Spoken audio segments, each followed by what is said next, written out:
നമസ്കാരം. മലയാളി വാർത്ത ഇൻസൈഡിലേക്ക് സ്വാഗതം. ഇന്ദ്രപ്രസ്ഥം ആര് ഭരിക്കും? സസ്പെൻസ് അവസാനിക്കുന്നില്ല. അധികാരത്തിന്റെ ചെങ്കോൽ വളയിട്ട കൈകൾ പിടിക്കുമോ എന്നതാണ് ചോദ്യം. ഉയർന്നു കേൾക്കുന്നത് അത്ര നിസാര പേരല്ല.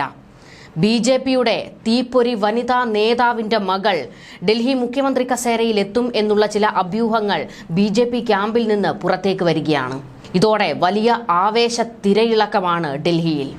BJP വനിതാ നേതാക്കളിൽ ഏറ്റവും ശക്തയായ നേതാവ് ആര് എന്ന ചോദ്യത്തിന് ഇപ്പോൾ നമുക്കൊപ്പം ഇല്ലെങ്കിലും ഒരേ ഒരു പേരാണ് BJPക്കാർക്ക് മുഴുവൻ പറയാനുണ്ടാകുക. അത് സുഷമ സ്വരാജിന്റെ പേരായിരിക്കും.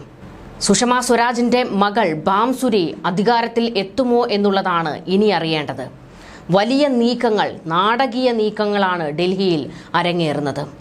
ചെറിയ കളിയൊന്നുമല്ല BJP പുറത്തിറക്കാൻ പോകുന്നത്.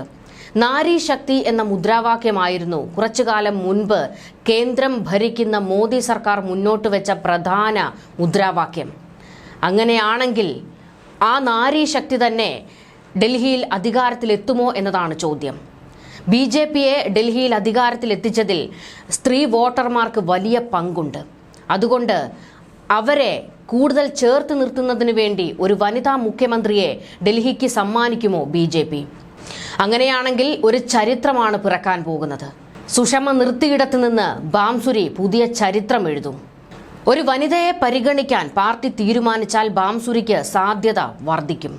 അതേസമയം മറ്റു പേരുകളും പരിഗണിക്കുന്നുണ്ട്. ഇതുമായി ബന്ധപ്പെട്ട ചർച്ചകൾ ഇപ്പോൾ പുരോഗമിക്കുകയാണ്.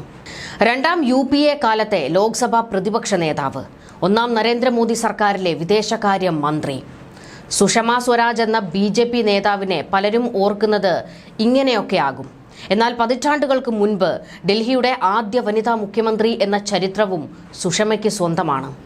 ഡൽഹിയുടെ ഭരണചക്രം തിരിച്ച സുഷമ തന്നെയായിരുന്നു രാജ്യ തലസ്ഥാനത്തെ BJPയുടെ ഇതിനു മുൻപത്തെ അവസാനത്തെ മുഖ്യമന്ത്രിയും. 27 വർഷം മുൻപ്, കൃത്യമായി പറഞ്ഞാൽ 1998 ഇന്ത്യയുടെ നാഷണൽ ക്യാപിറ്റൽ ടെറിട്ടറി അഥവാ NCTയുടെ മുഖ്യമന്ത്രിയായി സുഷമ സ്വരാജ് ചുമതലയേറ്റത്. കേവലം 52 ദിവസം മാത്രമാണ് അവർക്ക് മുഖ്യമന്ത്രി കസേരയിൽ ഇരിക്കാൻ കഴിഞ്ഞത്. എങ്കിലും ആ ഇരുന്ന കാലയളവിൽ മികച്ച പ്രവർത്തനം കാഴ്ചവെക്കാൻ സുഷമയ്ക്ക് കഴിഞ്ഞു. ഇതുമാത്രമല്ല, ഏറ്റെടുത്ത ജോലികളെല്ലാം ഏറ്റവും ഭംഗിയായി നിർവഹിച്ചിട്ടുള്ള നേതാവ് കൂടിയാണ് സുഷമ സ്വരാജ്. കക്ഷി രാഷ്ട്രീയ ഭേദമന്യേ എല്ലാ പാർട്ടിക്കാർക്കും ഒരുപോലെ ബഹുമാന്യയായ വനിതാ നേതാവ്. കേന്ദ്ര വിദേശകാര്യമന്ത്രി കസേരയിൽ ഇരിക്കുമ്പോൾ ഏറ്റവും മികച്ച രീതിയിൽ പ്രവർത്തിച്ച വനിതാ നേതാവ്. ലോക നേതാക്കൾ പോലും സുഷമ സ്വരാജിന് കൈയടിച്ചിട്ടുണ്ട്. ഇതുമാത്രമല്ല, എടുത്തു പറയേണ്ട മറ്റൊരു വസ്തുത, ഒരു BJPക്കാരിയായിട്ടല്ല അവർ പ്രവർത്തിച്ചിരുന്നത്. ഒരു ജനപ്രതിനിധി. ഏതു പാർട്ടിക്കാർക്കും ഏതൊരാൾക്കും അവരുടെ എന്താവശ്യത്തിനും വന്ന് കണ്ട് സംസാരിക്കാൻ പറ്റുന്ന ഒരാളായിരുന്നു സുഷമ സ്വരാജ്. അത്തരത്തിൽ ഏറെ ജനകീയയായ ഒരു വനിതാ നേതാവായിരുന്നു സുഷമ സ്വരാജ്.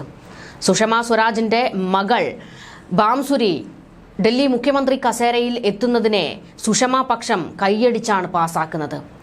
അത്തരത്തിലൊരു ചരിത്ര നീക്കത്തിനാണ് BJP തയ്യാറെടുക്കുന്നതെങ്കിൽ അമ്മ ഇരുന്ന അതേ കസേരയിലേക്ക് മകളും എത്തുന്ന കാഴ്ച. ബാംസുരി സ്വരാജിന്റെ പേര് മാത്രമല്ല, മറ്റു ചില പേരുകളും മുഖ്യമന്ത്രി സ്ഥാനത്തേക്ക് BJP പ്രാഥമികമായി പരിഗണിക്കുന്നുണ്ട് എന്നാണ് വിവരങ്ങൾ. അതിൽ AAP കൺവീനറും മുൻ മുഖ്യമന്ത്രിയുമായ അരവിന്ദ് കെജ്രിവാളിനെ പരാജയപ്പെടുത്തിയ പർവേഷ് വർമ്മയുടെ പേരാണ് തുടക്കം മുതൽ ഉയർന്നു കേൾക്കുന്നത്. മുൻ മുഖ്യമന്ത്രി സാഹിബ് സിംഗ് വർമ്മയുടെ മകനാണ് പർവേഷ്. പ്രധാനമന്ത്രി തിങ്കളാഴ്ച വിദേശ പര്യടനങ്ങൾക്കായി തിരിക്കുകയാണ്. തിങ്കളാഴ്ച ഫ്രാൻസിലേക്ക് പോകുന്ന മോദി US സന്ദർശനവും കഴിഞ്ഞ ശേഷമേ ഇന്ത്യയിൽ തിരിച്ചെത്തുകയുള്ളൂ. ഇതിനു മുൻപ് മുഖ്യമന്ത്രി പ്രഖ്യാപനമുണ്ടാകുമോ എന്നാണ് എല്ലാവരും ഉറ്റുനോക്കുന്നത്. അതല്ലെങ്കിൽ മോദി തിരിച്ചെത്തിയതിനു ശേഷം മാത്രമേ പ്രഖ്യാപനം ഉണ്ടാകുകയുള്ളൂ എന്നാണ് വിവരങ്ങൾ. ഇക്കാര്യത്തിൽ തീരുമാനം പ്രധാനമന്ത്രിയുടേത് തന്നെയാണ്.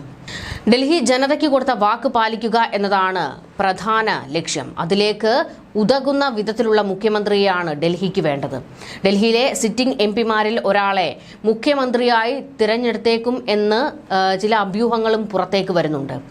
ലോക്സഭാ തെരഞ്ഞെടുപ്പിൽ ഡൽഹിയിലെ 7 സീറ്റും പിടിച്ചെടുത്ത BJP ഇത്തവണ 6 സീറ്റിലും പുതുമുഖങ്ങളെയായിരുന്നു മത്സരിപ്പിച്ചത്. അങ്ങനെയെങ്കിൽ ഈസ്റ്റ് ഡൽഹി MP-യും കേന്ദ്ര സഹമന്ത്രിയുമായ Harsh Malhotra, north east Delhi MP Manoj Tiwari, New Delhi MP Bansuri Swaraj എന്നിവരുടെ പേരുകൾ ഈ ഘട്ടത്തിൽ ഉയർന്നു വന്നത്. ഇതിൽ എല്ലാവർക്കും സ്വീകാര്യമായി പുറത്തേക്ക് വരുന്ന പേരും ബാംസുരിയുടേത് തന്നെയാണ്.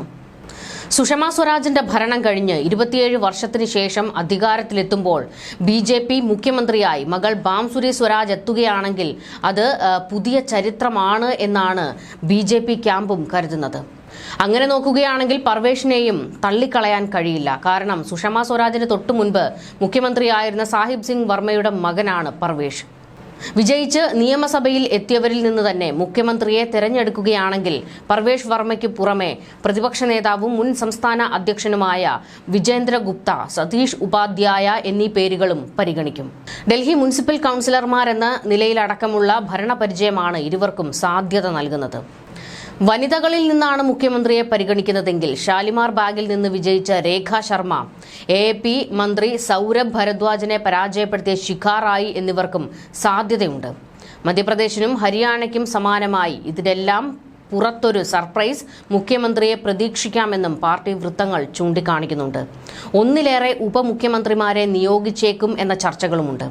പ്രധാനമന്ത്രിക്ക് പുറമെ ആഭ്യന്തരമന്ത്രി അമിത് ഷാ, JP നദ്ദ എന്നിവരും സർക്കാർ രൂപവൽക്കരണ ചർച്ചകളിൽ സജീവമായിട്ടുണ്ട്. BJP ദേശീയ നേതൃത്വവുമായുള്ള സംസ്ഥാന നേതൃത്വത്തിന്റെ ആദ്യഘട്ട ചർച്ചകൾ പൂർത്തിയായി.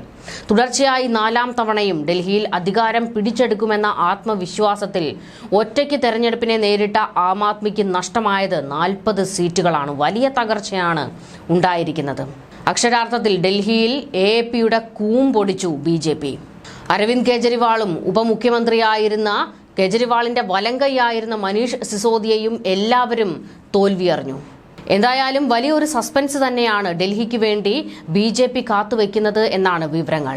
നല്ല കരുത്തനായ ഒരു മുഖ്യമന്ത്രി തന്നെ ഡൽഹിക്കുണ്ടാകും എന്നാണ് വിവരങ്ങൾ. അത് ആരാണ് എന്നതാണ് ചോദ്യം. ബാംസുരി ആണെങ്കിൽ അത് ചരിത്രമാണ്, പർവേഷ് ആണെങ്കിൽ അതും ചരിത്രമാണ്.